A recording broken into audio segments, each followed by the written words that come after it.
Hi guys, a very good evening. Masquerade. So I've brought another prophecy from Prophet P. Alpha, and it is on how Zimbabwe will regain its economic prosperity once again. So let us get into this prophecy so that you get to understand kuti Zimbabwe ichaita sei kana inofanirwa kuita sei kuti zvinhu zvayo zvinge zvichidzokera pakufamba zvekare. Zimbabwe inorarama nekurima as long as vanhu vasati vadzokera pakurima mukati menyika yezimbabwe hakuna ikonomi inombofa yakanaka muzimbabwe. Hakuna. It's a prophetic word. Ndikutoprofita. Imi president wezimbabwe nyatsondinzwai. Zimbabwe should go back into agriculture. If Zimbabwe will not go back into agriculture, it will not be economically stable. Hazvimbofa zvakaitika. Nyatsondibatai muninzwe. Dzokerai munotarisa zvinhu pazvakanga zvakanaka kubva pakarwiwa chimurenga nepakazotonga zanu pf kuti chii chaimboita kuti nyika inge iri stable. Endai munotarisa. Kwairimwa wheat, pairimwa chibage, pairimwa, there are so many things zvairimwa, mombe, muka, whatever, zvakawandisa zvairimwa.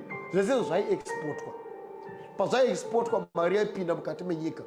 Economy yange iri very stable.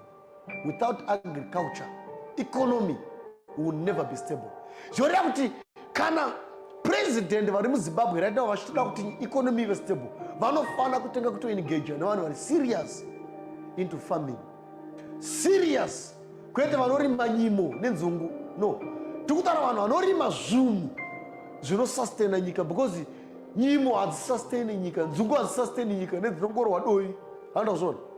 But pakatanga kurwa wheat, pakatanga kurimwa mikaka, pakatanga kurimwa mombe, pakatanga kurimwa sugar cane, zvese izvo zvozvo zvinosustain nyika, because ndo zvaiexportwa zvichienda kunze kwenyika.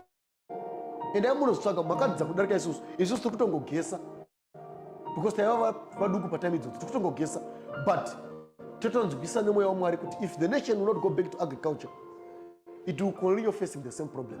Wangu Mwari vanogona kushandura kuburikidza nevamwe vanhu, but ndo pane a very strong foundation yekushanduka kwenyika yezimbabwe. God is saying Zimbabwe should go back into agriculture. Dzokerai kuminda yamakapa vanhu ikokuyakuya, munoongorora kuti vanhu vari kuitei. Zvaiva nemusoro kuti paevery farm yakatorwa murungu maimbofanira kuhafura mocheredza, because pane nzvimbo yakakura yekuti varungu vakanga vasingarimi.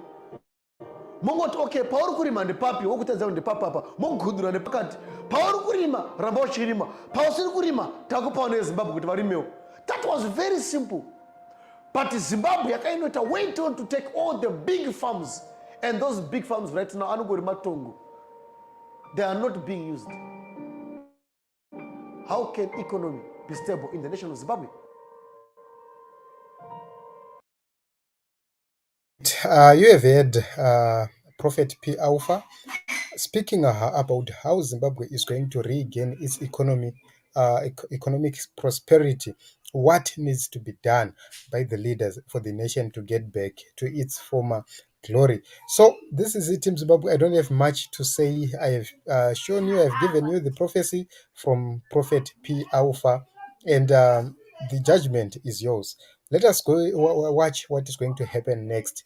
But I believe that only Zimbabwe will go back to its glory only if we embrace massive agriculture and massive land utilization. That is tourism, farming, and mining. So this is it, Team Zimbabwe. Let us meet in other episodes and other broadcasts.